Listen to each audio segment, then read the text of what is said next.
नमस्कार दोस्तों, एक बार फिर से स्वागत है मेरे यूट्यूब चैनल पे आप सभी लोगों का। दोस्तों, बीपीएससी हिंदी के लिए आज से क्लासेज स्टार्ट हो गई हैं और ये हम लोगों का पहला क्लास है आज का।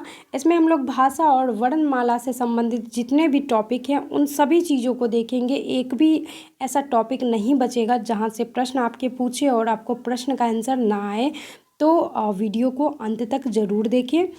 और ये जो आप हिंदी आज से क्लासेज ये स्टार्ट हो रही हैं, तो आप लोगों को पता होना चाहिए कि बीपीएससी में क्वालिफाइंग पेपर किया गया है और क्वालिफाइंग पेपर में आपका हिंदी से 75 क्वेश्चन और इंग्लिश से आपका 25 क्वेश्चन रहेगा। कहने का मतलब ये है 100 क्वेश्चन आपके क्वालिफाइंग पेपर होंगे, लैंग्वेज के होंगे, जिसमें आपको 30 मार्क्स कम से कम चाहिए और 30 मार्क्स के लिए पढ़ना पड़ेगा। लेकिन एक चीज़ यहाँ पे बीपीएससी आयोग ने क्या किया गया है, या उनके तरफ से ये कहा गया है कि आपका इसमें निगेटिव मार्किंग नहीं रहेगा, तो ये अच्छी बात है। चलिए स्टार्ट करते हैं बिना किसी देरी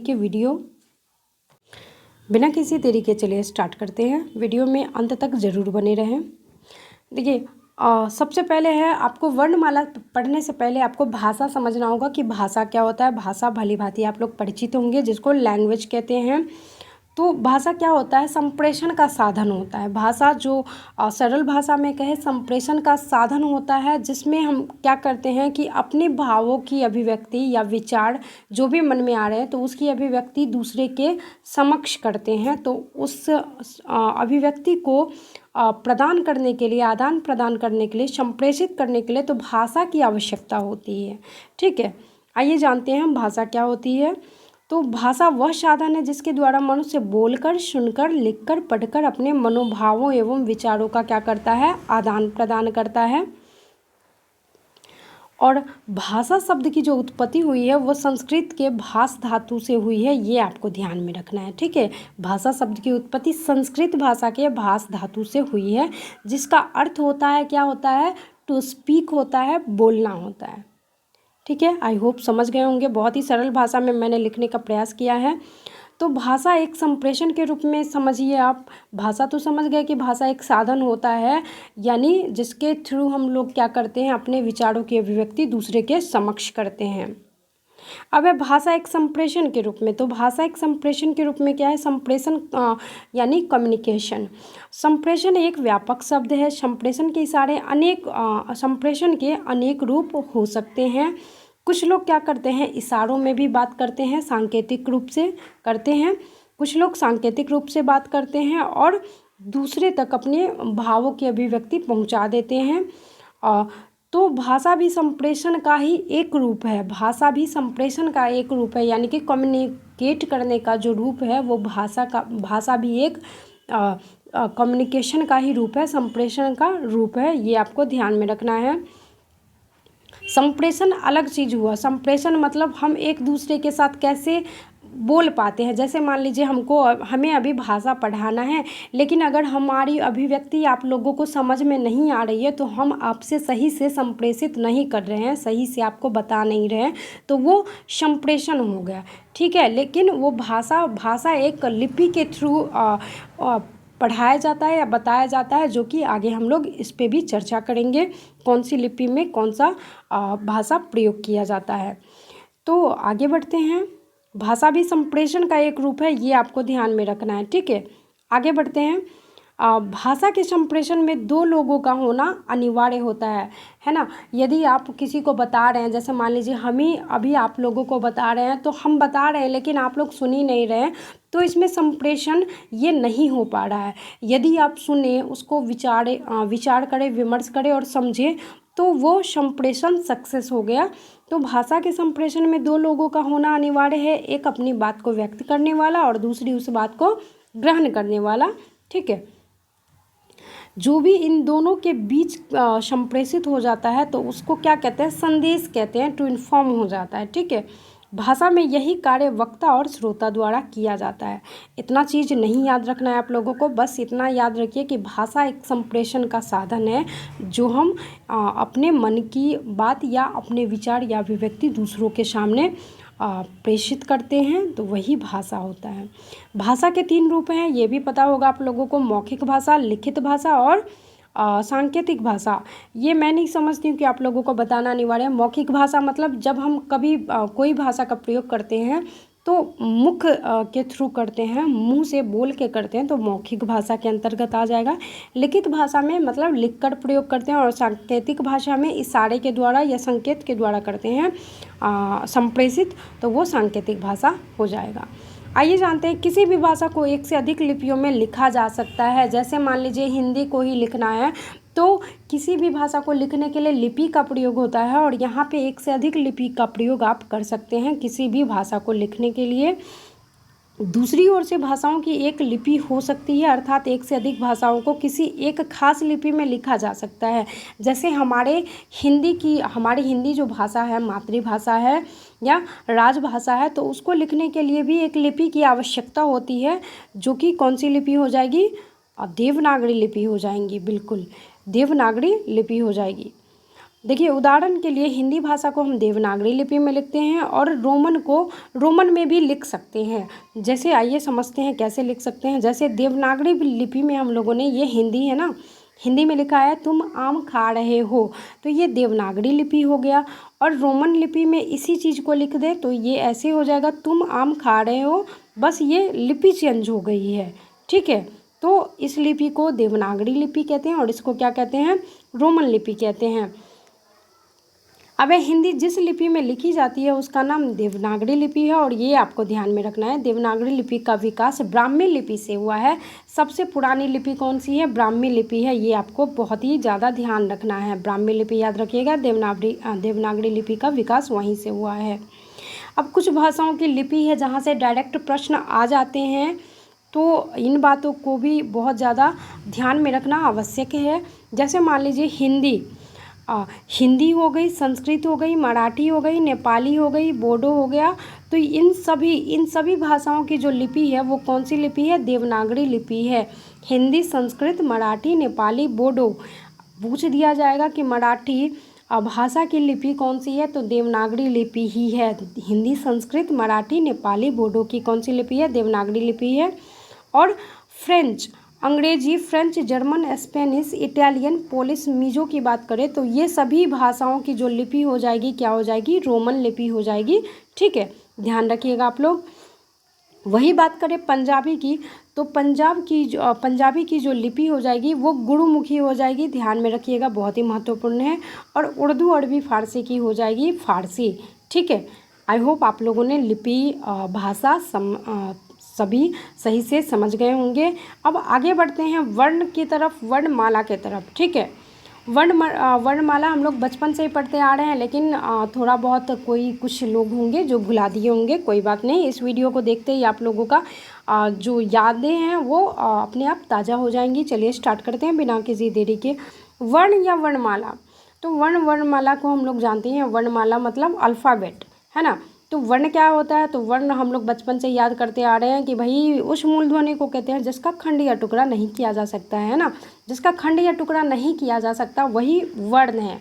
वर्ण का दूसरा नाम अक्षर भी है, ये भी आपको ध्यान में रखना है। देखिए वर्ण उस मूल ध्वनि को कहते हैं जिसका खंड या टुकड़ा नहीं होता है। जैसे क्या हो गया? अ हो गया, ई हो गया, बड़ी ई है, व है, च है, क है, ख है आदि। इसमें छोटी ई भी हो सकता है, जो भी देखिए अक्षर को ही वर्ण कहते हैं। तो अक्षर कितने हैं पता ही होंगे आपको, तो वो जितने भी अक्षर है ना उन सभी को क्या कहते हैं? वर्ण कहते हैं, ठीक है। और ये आपको सबसे ज़्यादा ध्यान रखना है। देखिए वर्ण भाषा की सबसे छोटी इकाई है, पूछ देता है वर्ण भाषा की सबसे छोटी इकाई है। और ये भी प्रश्न आता है कि वर्ण भाषा की सबसे छोटी इकाई है तो उसको क्या कहते हैं? तो उसको ध्वनि कहते हैं। ये आपको ध्यान में रखना है, क्या कहते हैं? ध्वनि कहते हैं, ठीक है। वर्ण भाषा की सबसे छोटी इकाई है और उसे ध्वनि कहते हैं। इसके खंड या टुकड़े नहीं हो सकते, है ना। उदाहरण के द्वारा समझिए। देखिए मूल ध्वनियों को यहाँ स्पष्ट किया जा सकता है, जैसे राम और गया।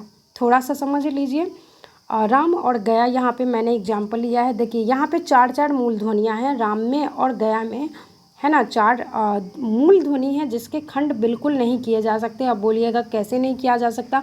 तो ये देखिए राम में रॉ जमा आ जमा म जमा औ, इन टोटल अक्षर से वर्ण से मिलकर राम शब्द की उत्पत्ति हुई है। तो क्या हम र का खंड कर सकते हैं? बिल्कुल नहीं कर सकते हैं। र को अब कितना खंड कीजिएगा, कितना टुकड़ा निकाल लीजिएगा, नहीं निकल सकता। तो वो सब क्या हो जाएंगी? वो सभी वर्ण के अंतर्गत आ जाएंगी। जब हम किसी का खंड या टुकड़ा नहीं कर सकते मूल ध्वनि का, तो उसको ही क्या कहते हैं? वर्ण कहते हैं। आई होप समझ गए होंगे आप लोग। जैसे गया है तो गौ प्लस औ प्लस य प्लस आ, गया। तो ध्वनि जो जिसको डायरेक्टली तोड़ा नहीं जा सकता उसको क्या कहते हैं? वर्ण कहते हैं।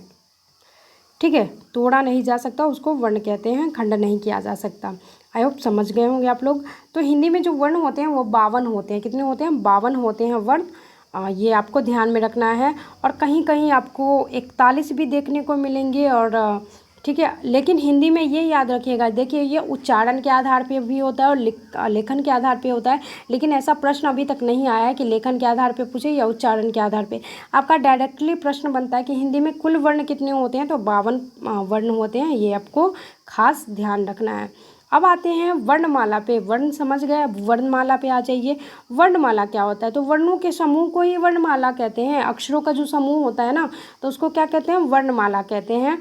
इसे हम कभी भी वर्णमाला कहते हैं। किसी भाषा के समस्त वर्णों के समूह को ही वर्णमाला कहते हैं। ये हम लोग बचपन से पढ़ते आ रहे हैं। प्रत्येक भाषा की अपनी क्या होती है? वर्णमाला होती है। जैसे हिंदी में क्या होती है? अ आ क ख ग घ जो च छ ज झ जो भी होता है।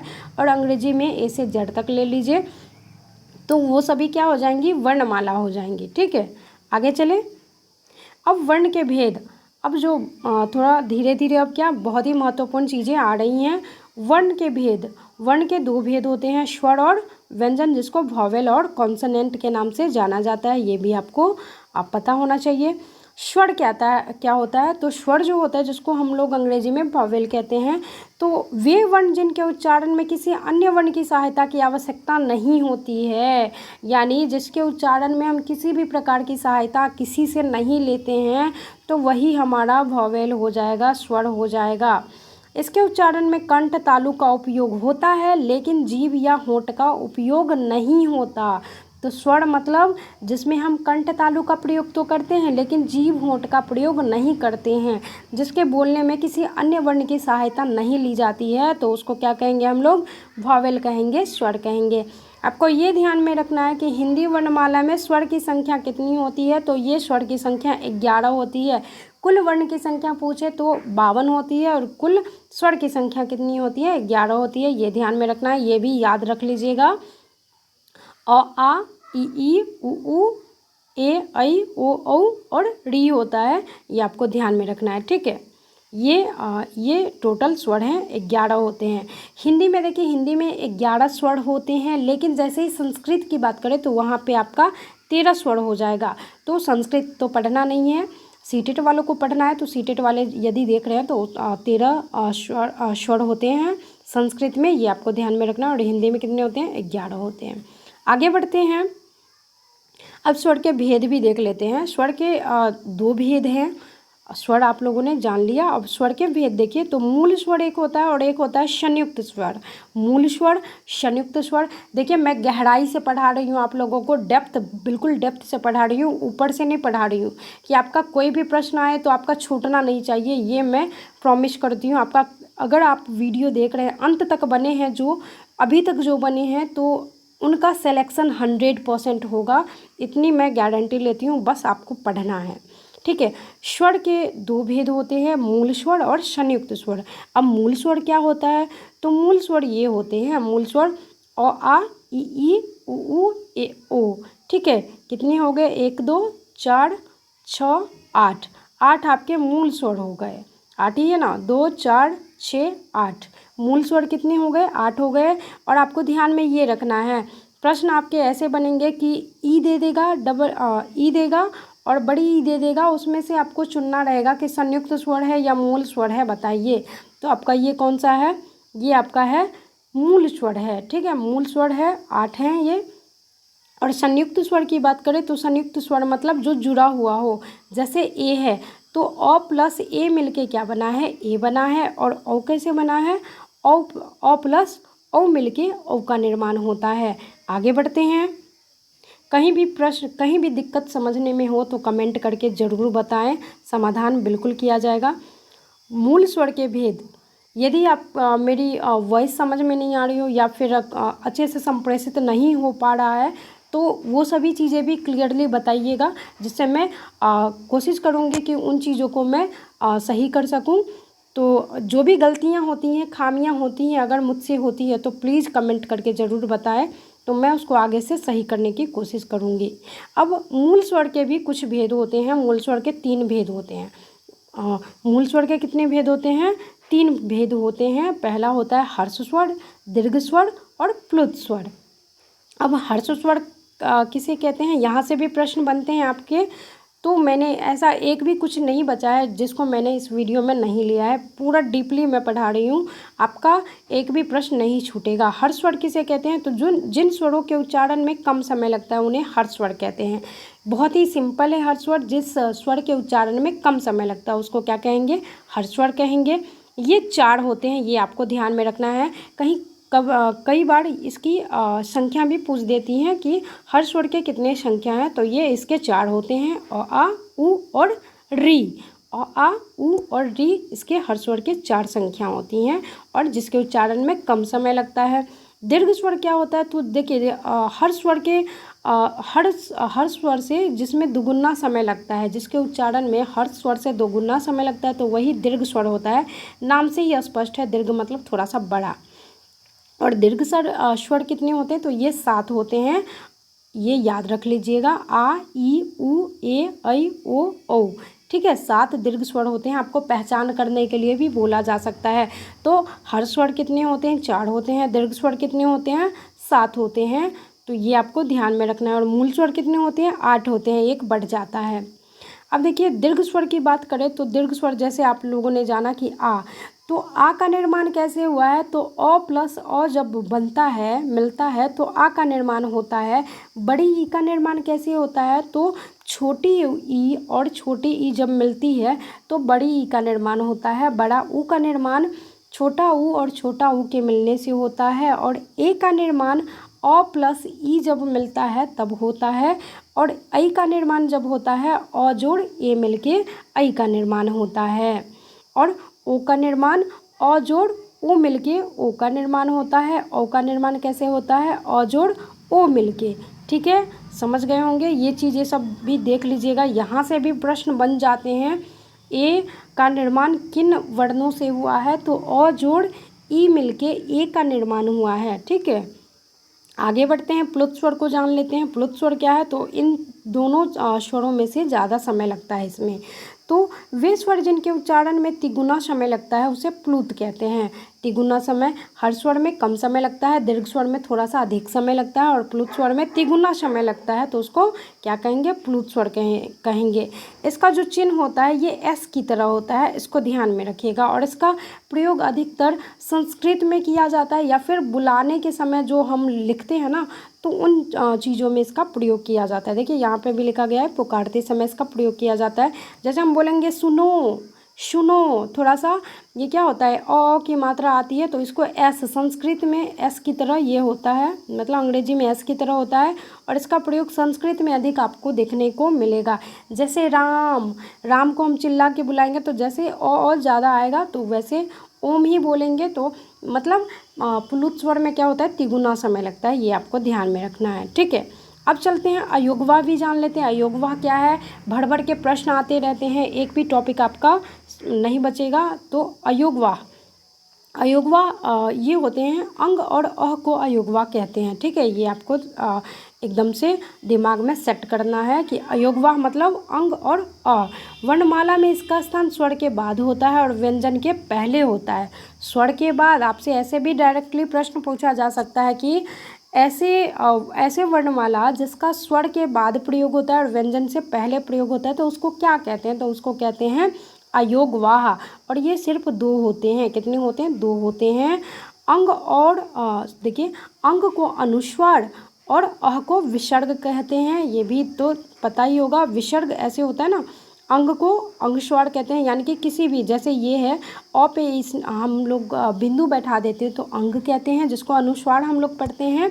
और अ पे यदि विसर्ग डाल देते हैं तो वो विसर्ग कहलाता है और इसका उच्चारण ह होता है ना। अब थोड़ा ये भी जानते हैं, यहाँ से भी प्रश्न हो सकते हैं, बन सकते हैं, क्योंकि अनुनासिक, निर्नुनासिक, अनुस्वार और विसर्ग, यहाँ बहुत सारे ऐसे बच्चे हैं जो कंफ्यूज हो जाते हैं कि अनुनासिक और निर्नुनासिक एक ही होते हैं। तो आज डीपली पढ़ने का मौका मिला है तो पढ़ लीजिए, क्या पता फिर मिले ना मिले। अनुनासिक, निर्नुनासिक, अनुस्वार और विसर्ग, आइए जानते हैं इसको थोड़ा सा डिटेल में।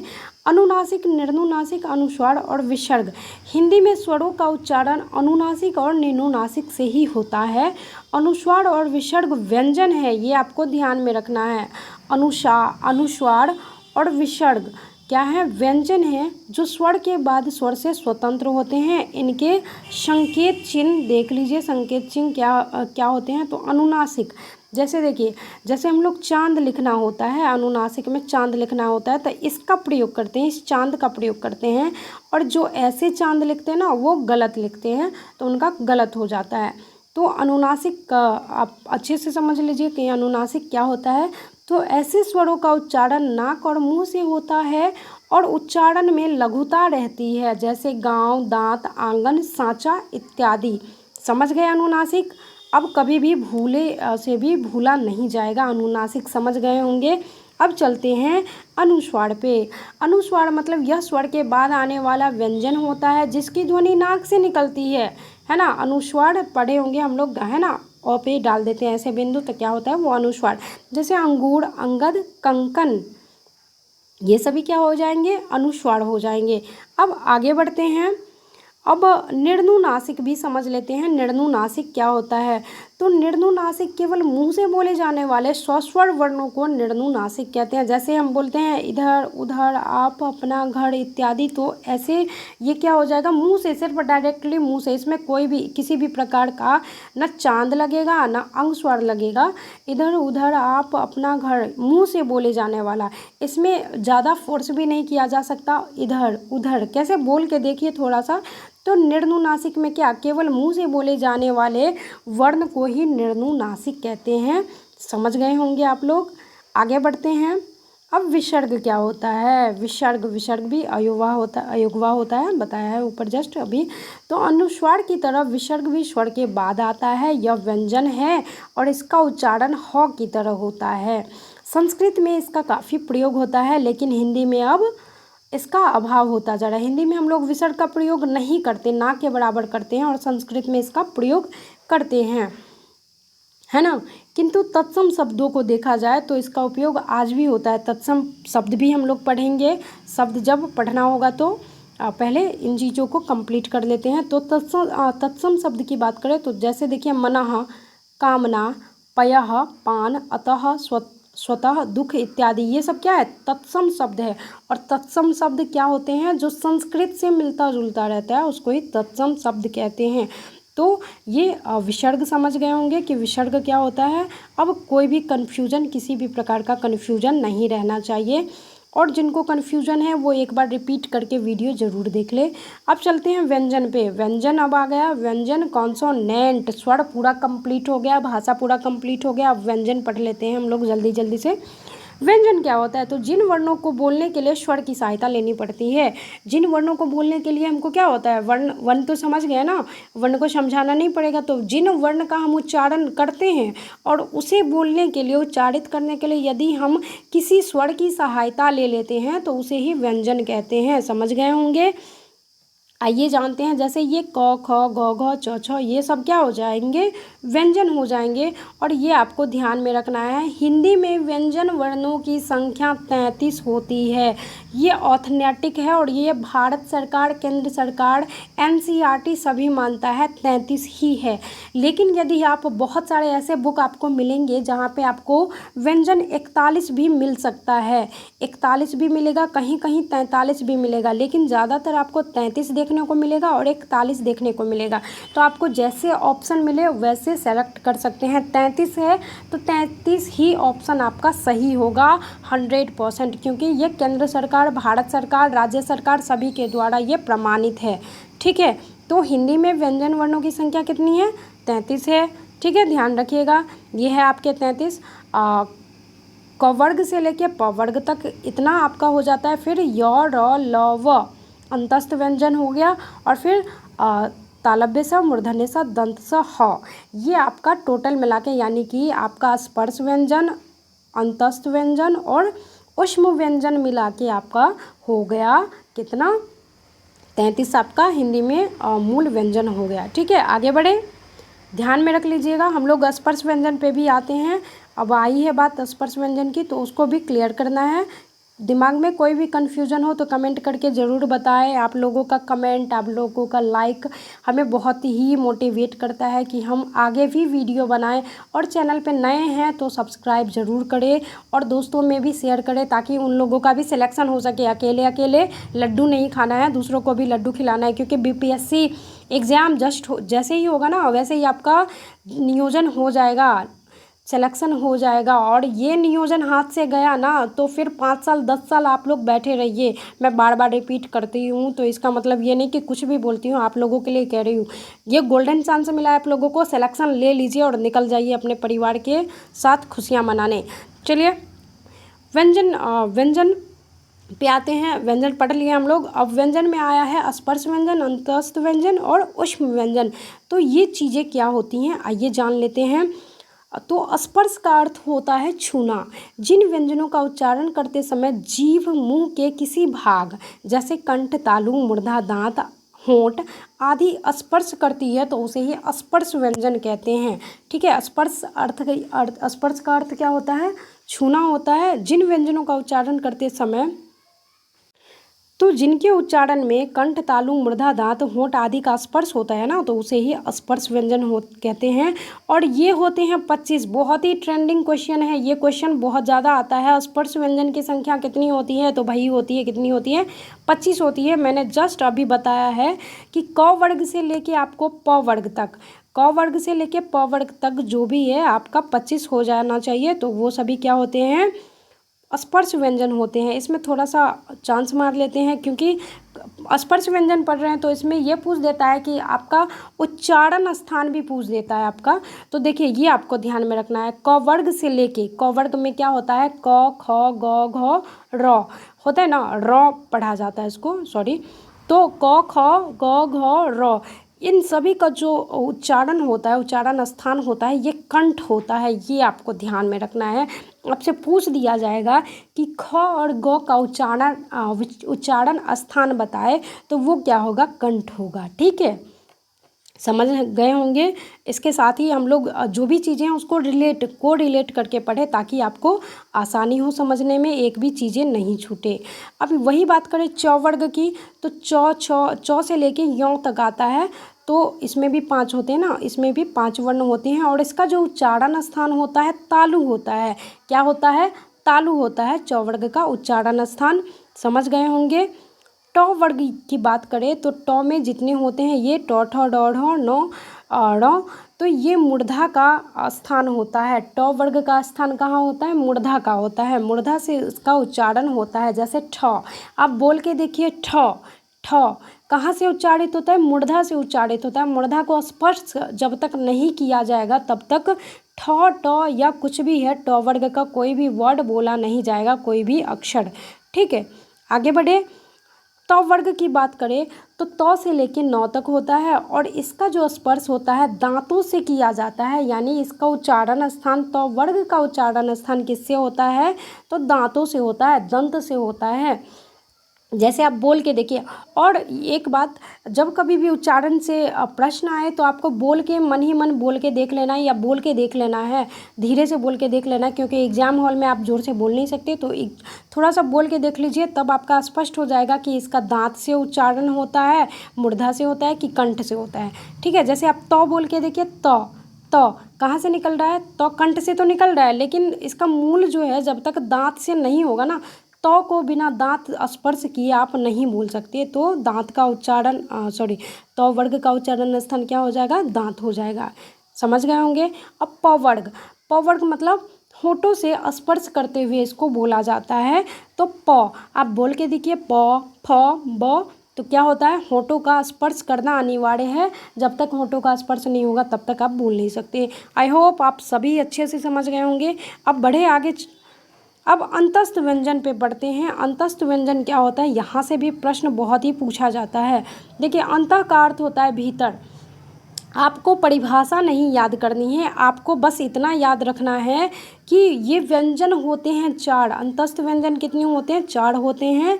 य, र, ल, व। आपसे पूछ दिया जाएगा, ल और व दे दिया जाएगा और पूछा जाएगा कि ये संयुक्त व्यंजन है, अंतस्थ व्यंजन है, फलाना व्यंजन है या ये व्यंजन है। ठीक है, कोई भी व्यंजन ऑप्शन आपको जब पढ़े रहेंगे तभी आपके पास आंसर होगा, और पढ़ के जाइएगा ताकि आपके पास आंसर 100% हो। तो अंतस्थ व्यंजन कितने होते हैं, अंतस्थ व्यंजन होते हैं 4। कौन कौन, य, र, ल, व। इसका उच्चारण जीभ, तालु, दांत और ओंठों के परस्पर सटाने से होता है। आप बोल के देखिए कि आपका जीभ, तालु, दांत और होंठ सटते हैं, उसके बाद ही आपके क्या ये उच्चारण होते हैं अंतस्थ व्यंजन। नाम ही है अंतस्थ, मतलब सभी को जोड़ के बोलने वाला। य, आप बोल के देखिए, य, र, ल, व। ठीक है, तो इसका जो उच्चारण स्थान जो होता है जीभ, तालु, दांत, होंठ, ये चारों होता है। ठीक है, आगे बढ़ते हैं। और ये आपको ध्यान में रखना है कि अंतस्थ व्यंजन को अर्ध स्वर भी कहते हैं। आगे बढ़ते हैं बहुत ही तेजी के साथ। ऊष्म व्यंजन क्या होता है, यहाँ से भी प्रश्न होता है। ऊष्म का अर्थ ही होता है गर्म। जिन वर्णों के उच्चारण के समय हवा मुंह के विभिन्न भागों से टकराए और सांस में गर्मी उत्पन्न हो तो उन्हें ऊष्म व्यंजन कहते हैं। नाम से ही स्पष्ट है। तो परिभाषा हम ऐसे ही लिख दिए हैं, लेकिन परिभाषा से ज़्यादा आपको ध्यान देना है क्या, ये होते कितने हैं और कौन कौन से होते हैं। तो ये ऊष्म व्यंजन 4 होते हैं, और कौन कौन होते हैं, तालव्य स, मूर्धन्य स, दंत स और ह। ठीक है, आगे बढ़ते हैं। उच्चारण के स्थान पे थोड़ा सा देख लेते हैं। ये मैंने बता दिया है, लेकिन फिर भी थोड़ा सा फिर से रिपीट कर देते हैं, वेरी इंपॉर्टेंट है। तो उच्चारण के स्थान पे देखिए, जब कंठ का उच्चारण होता है, गले का उच्चारण होता है, तो क, ख, ग, घ, ये ऊपर ही बताया गया है। क वर्ग कंठ से, है ना, त वर्ग च वर्ग तालु से, और मूर्धन्य वर्ग में कौन कौन से आ जाएंगे, मूर्धन्य का उच्चारण किन जैसे ट वर्ग का उच्चारण किन किन से होता है, मूर्धन्य से होता है, मूर्धा से होता है, और त वर्ग का उच्चारण दांतों से होता है। ये मैंने बता दिया है, आप अच्छे से पढ़ लीजिएगा। और ये सौ, देखिए ये सौ, जो, र, ल, इसमें भी दांतों की अहम भूमिका है, जिसको वर्तस्य कहा जाता है। वर्तस्य इसका उच्चारण स्थान होता है। हालांकि आपका ये सौ, जो, र, ल ये नहीं पूछा जाएगा, इतना आप निश्चिंत रहिए। आपको जो मूल चीज़ें हैं, ये चीज़ें हैं, जो भी दांत है, दंत उच्चारण स्थान है, कंठ उच्चारण स्थान है, तालु उच्चारण स्थान है, तो वहाँ से प्रश्न पूछे जाते हैं। अब आते हैं ओष्ठ से, तो ये भी मैंने बता दिया है। प वर्ग का उच्चारण स्थान होठों से होता है, ओष्ठ से होता है। और दंत ओष्ठ से किन चीज़ों का उच्चारण होता है, तो ये याद रखिएगा, व और फ, जिसका उच्चारण जिसका उच्चारण दांत और होंठ दोनों से होता है, तो वो वर्ड है व और फ। ठीक है, फिर स्वर यंत्र की बात करें, स्वर यंत्र इसको कहते हैं, याद रखिएगा, ह हमेशा कंठ से निकलता है, ह। ठीक है, अब आगे बढ़ते हैं। अब श्वास या प्राण वायु के आधार पे वर्ण के भेद, ये भी प्रश्न आते रहता है। प्रश्न अब बोलिएगा कि क्या आता है, तो अल्प प्राण और महाप्राण का नाम सुने होंगे, यहाँ से प्रश्न बहुत ज़्यादा पूछा जाता है। तो अल्प प्राण नहीं पढ़े तो वो बेवकूफ़ी होगी। तो अल्प प्राण किसे कहते हैं, तो जिन वर्णों के उच्चारण में वायु की मात्रा कम होती है, अल्प प्राण। नाम से ही अल्प मतलब कम, अल्प मतलब कम, प्राण मतलब वायु। तो जिसके उच्चारण में कम वायु की मात्रा होती है, तो उसको अल्प प्राण कहते हैं। इसको जानने का ये तरीका है, आपसे प्रश्न कैसे पूछता है, तो ये याद रखिएगा। अल्प प्राण का जो होता है, पहला, तीसरा और पांचवा, पहला वर्ग, तीसरा वर्ग और पांचवा वर्ग अल्प प्राण होता है। जैसे पहला वर्ग हो गया क, ख छोड़ देंगे, फिर होगा ग, और पांचवें स्थान पे है र, है ना। तो जिस वर्ग का पहला, तीसरा और पांचवा वर्ग हो, तो वो अल्प प्राण कहलाएंगे। ठीक है, याद रखिएगा, पहला, तीसरा, पांचवा। देखिए, अल्प प्राण और महाप्राण में से कोई एक याद रख लीजिएगा तो महाप्राण भी याद हो जाएगा। एक, दोनों में से कोई एक याद रख लीजिए तो दूसरा अपने आप याद हो जाएगा। तो अल्प प्राण याद रख लीजिएगा जिसमें पहला, तीसरा, पांचवा हो, तो वो अल्प प्राण हो जाएगा। और इसमें ये ध्यान रखना है कि अल्प प्राण में अंतस्थ व्यंजन भी आ जाते हैं, ठीक है, अल्प प्राण में अंतस्थ व्यंजन भी शामिल हो जाते हैं। तो याद क्या रखना है, पहला तीसरा पांचवा, किसी भी वर्ग का पहला तीसरा पांचवा और अंतस्थ व्यंजन भी अल्प प्राण होते हैं।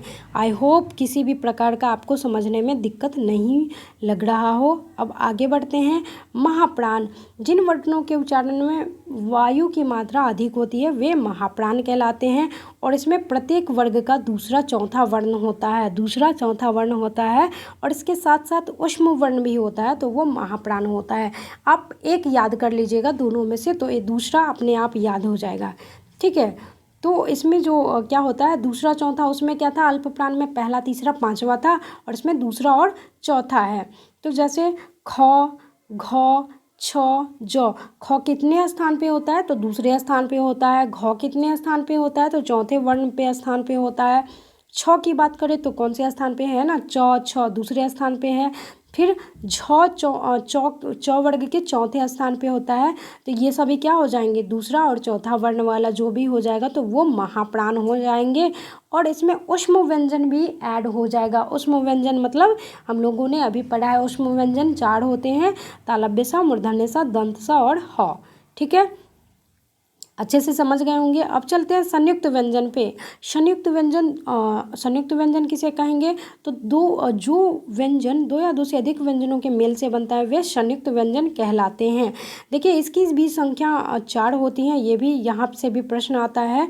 जैसे छ, अक्ष, जैसे लक्ष्मी में छ लिखते हैं, छ का प्रयोग करते हैं, तो अक्ष में कौन कौन से वर्ड रहते हैं, सॉरी कौन से वर्ड रहते हैं, तो इसका निर्माण क हलंत जमा मूर्धन्य स जमा अ, इन तीनों चीज़ों से निर्माण होता है अक्ष का। जैसे रक्षक, भक्षक, क्षोभ, क्षय इसमें इस्तेमाल करते हैं, तो ये अक्ष कौन सा हो जाएगा, संयुक्त व्यंजन हो जाएगा। ये आपको ध्यान में रखना है। और ये भी पूछ देता है अक्ष के में किन किन वर्णों का निर्माण हुआ है, किन किन वर्णों से निर्मित हुआ है अक्षर, तो ये भी ध्यान में रखिएगा आप लोग, ठीक है। मेहनत से पढ़िए, ईमानदारी से पढ़िए, आपका सिलेक्शन कोई नहीं रुक सकता। और अभी तक जो कंटिन्यू बने हुए हैं वीडियो में, तो उनका सिलेक्शन और भी कोई नहीं रुक सकता, उसका 100% चांस है कि वो सेलेक्ट होंगे। त्र की बात करें तो इसका जो निर्माण होता है त हलंत, र हलंत और अ से होता है।